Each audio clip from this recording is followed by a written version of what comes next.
सुनने में आ रहा है कि नीतीश कुमार को पलटू राम बोला जा रहा है, बोल रहे हैं कि अब वो वापस से पलट रहे हैं, फिर से एनडीए ज्वाइन करने वाले हैं। क्या लगता है, क्या है पूरा मामला? बीजेपी की तोड़फोड़ की राजनीति। अच्छा, सीधी सी बात है। 2024 के इलेक्शन आ रहे हैं, वो हर उस शख्स के ऊपर डोरे डालेंगे जो उन्हें लगेगा कि ये हमारे लिए फायदेमंद है, चाहे वो नीतीश कुमार हो, चाहे वो एनसीपी के शरद पवार जी हों, या वो किसी और आम आदमी पार्टी के नेता हों, या कांग्रेस के और नेता जो भी हों। और लगातार हर एक से डरे हुए, महागठबंधन का जो संगठन है उससे लगातार डरे हुए, और उसमें नीतीश कुमार जी का काफ़ी बड़ा रोल माना जाता है। उनको संगठन के उस पर क्या कहते हैं उसको, संयोजक के तौर पे भी उन्हें प्रोड्यूस करा गया था, लेकिन उन्होंने मना कर दिया कि मैं संयोजक नहीं बनना चाह रहा। तो उसी वजह से दबाव की राजनीति है। देखते हैं आगे क्या होता है। अभी फिलहाल कैसे पलटी मारते हैं, इधर जाते हैं उधर जाते हैं। फिलहाल तो जब तक एक महीना भी अगला और है, लगातार ऐसी खबरें आती रहेंगी। नीतीश कुमार ने खुद ही बोला था कि मैं मर जाऊंगा लेकिन भाजपा में फिर से नहीं जाऊंगा। अब फिर उन्होंने यही प्लान बना लिया। देखिए, राजनीतिक जो होते हैं उनकी किसी भी बात पे यकीन करना, अगर जनता यकीन करती है तो वहाँ बेवकूफ़ी है। राजनीति को क्या, सुबह कुछ होती है, दोपहर कुछ होती है, शाम कुछ और होती है। राजनीति में कोई भी चीज़ ऐसी स्थायी दुश्मनी नहीं है, स्थायी दोस्ती नहीं है। तो हर राजनीतिक जो कहता है आप उसका उल्टा समझ के चलिए कि अगर ये आज ये बात कह रहा है तो इसका हो सकता है उल्टा भी हो जाए। तो राजनीति में हालात ये है कि बस राज करना है में किसी भी तरह, उसकी नीति किस तरह से काम करेगी। तो उन्होंने कहा कि मैं मर जाऊंगा, तो अब वही बात आ गई सामने। क्या वो हो सकता है, क्या कयास लगाए जा रहे हैं कि लगातार वो कि बीजेपी के साथ आ सकते हैं। अभी फिलहाल उनका रुख साफ नहीं है, आगे देखते हैं क्या होता है। क्या लगता है, सवाल आ रहा है जनता के मन में कि हमारे नेता जैसे नीतीश कुमार का सुनने में आया है कि वो फिर से पलट रहे हैं, फिर से एनडीए ज्वाइन कर रहे हैं। क्या लगता है?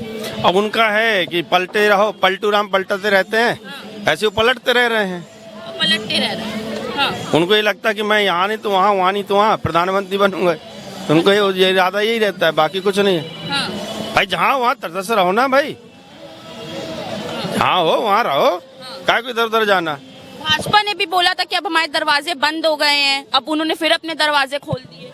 देखो, ऐसा है कोई हमारे घर अगर आएगा तो हम उसको भगाएंगे थोड़ी। अच्छा। भाई सरकार है, हमारे साथ सब आओ, इकट्ठे रहो, देश अच्छा चलना चाहिए ना। ये कह रहे हैं दरवाजे तो खुलते रहेंगे बार बार। नहीं, बीजेपी के दरवाजे तो हमेशा हर एक के लिए खुले हैं।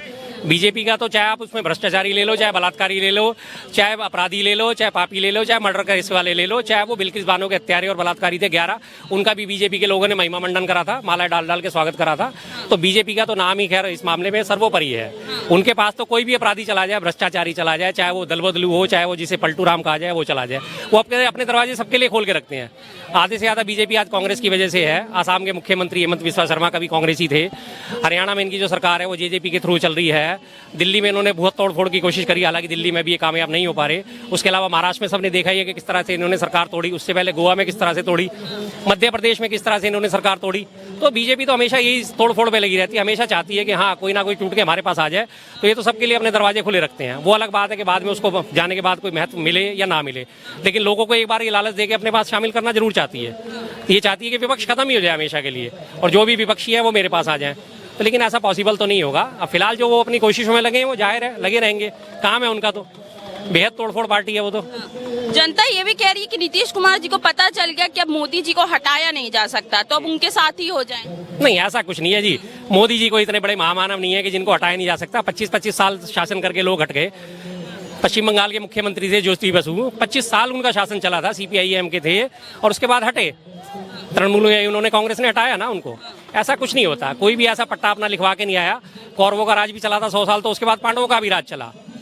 हर एक का राज चलता है, हर एक का राज आता है। अगर हम पुराने अपने प्राचीन इतिहास को भी उठा के देखें तो उसमें 100 साल महिषासुर ने भी राज करा था, तो उसके बाद फिर देवों का राज आया था। तो ऐसा कुछ नहीं है कि मोदी जी नहीं हटेंगे, कोई बड़ी बात नहीं। आज मैं खुल के कहता हूँ, मीडिया अगर आज निष्पक्ष हो जाए और EVM हट के बैलेट पेपर से चुनाव हो जाए, और चुनाव दूसरी बात कि एक चरण में होने चाहिए, तो मोदी जी जमीन पे हैं। 200 सीटें भी पार नहीं हो सकती उनकी। तो भरोसा से कह रहे हैं कि 400 बिल्कुल है, 400 पार वो कह दिया उन्होंने। नैरेटिव बनाना शुरू कर दिया ना अभी से, EVM का खेला। और ऊपर से अभी जो सुनने में आ रहा है कि लोकसभा के जो इलेक्शन होंगे वो 7 चरणों में होंगे। तो यही बात मैंने कई महीने पहले भी बोली थी कि जब कई चरणों में चुनाव होंगे और गैप मिलता जाएगा, वहीं वहीं EVM चेंजेस होती जाएंगी और इनके मन मुताबिक रिजल्ट आ जाएंगे। अब हर जगह से इन्होंने नैरेटिव अपना ठोक दिया कि हम 400 पार, 400 पार। आम आदमी के दिमाग में पहुंच गया 400 पार। तो कल को अगर ये सारी हेरा फेरियां करके 400 पार कर जाएंगे तो ये तो कहेंगे हमने तो पहले से कह रखा था, देखो हमें तो जनता का शासन हमें मिल गया। सीधी सी बात है। दिमाग में लोगों के भर दिया कि हम 400 पार जाएंगे। कैसे जाएंगे, वो अंदर का खेल है, कैसे जाएंगे। अब आम आदमी कैसे आवाज उठाएगा कि हम तो कह रहे थे ना, देखो हमारे पास जनता का शासन है, हमें तो जनता ने ऑलरेडी कह रहा था, जनादेश दे रखा था, हमने तो कहा था हम 400 पार है, हम हो गए 400 पार। रोते रहो फिर आप ईवीएम को। अगर ये क्या लगता है कि ईवीएम की वजह से हो रहा है क्योंकि गारंटी की गाड़ी? गारंटी है। देखो यार भैया, आज समय है हमारा, समय बता रहा है कि एक आम इंसान, कोरोना काल आया, कितनी मदद की सरकार ने, वैक्सीन लगी, सरकार ने मदद की। तो आप मददगार सरकार को देखोगे कि इनको देखोगे? अच्छा। जो हमको मदद देगी, आप हमको कोई मदद दोगे तो हम आपका ना साथ देंगे कि दूसरे का देंगे? हमारी मददगार सरकार है, देश के लिए और धर्म के लिए। एक तरफा सरकार बनेगी और अगले समय में मोदी सरकार आएगी। बात आपको लग रहा है भाजपा मदद कर रही है लोगों की? कर रही है। मैं मध्य प्रदेश का हूँ, छत्तीसगढ़ मध्य प्रदेश के बीच का हूँ, आदिवासी क्षेत्र का हूँ। आज हमारे यहाँ का हर आदमी तबका ऊपर उठ के आगे काम कर रहा है। अच्छा। रोजगार भी जुड़ा है, सड़कें भी मिल गई। हमारे यहाँ छुक छुक करके गाड़ी चलती थी, आज बड़ी लाइन चलने लग गई। तो ये विकास नहीं है? और भाई साहब कह रहे हैं कि उनका तो एक काम ही नहीं, काम है। रोजगार मिल रहा है मध्य प्रदेश में, विकास के लिए काम कर रहे हैं। नहीं, जो इन्होंने बात बोली कि विकास कर रहे हैं, अगर इनके एरिया का विकास हो गया तो इनके लिए देश का विकास हो गया। भाई साहब ने एक बात बोली है भी सबसे पहले कि सरकार जो है काम कर रही है, देश के लिए भी कर रही है और धर्म के लिए भी कर रही है। हमारा धर्म संवैधानिक सरकार है, हमारी धर्मनिरपेक्ष सरकार है। धर्म के लिए सरकार का कोई रोल नहीं बनता। संविधान की प्रस्तावना में साफ साफ लिखा हुआ है धर्मनिरपेक्ष देश।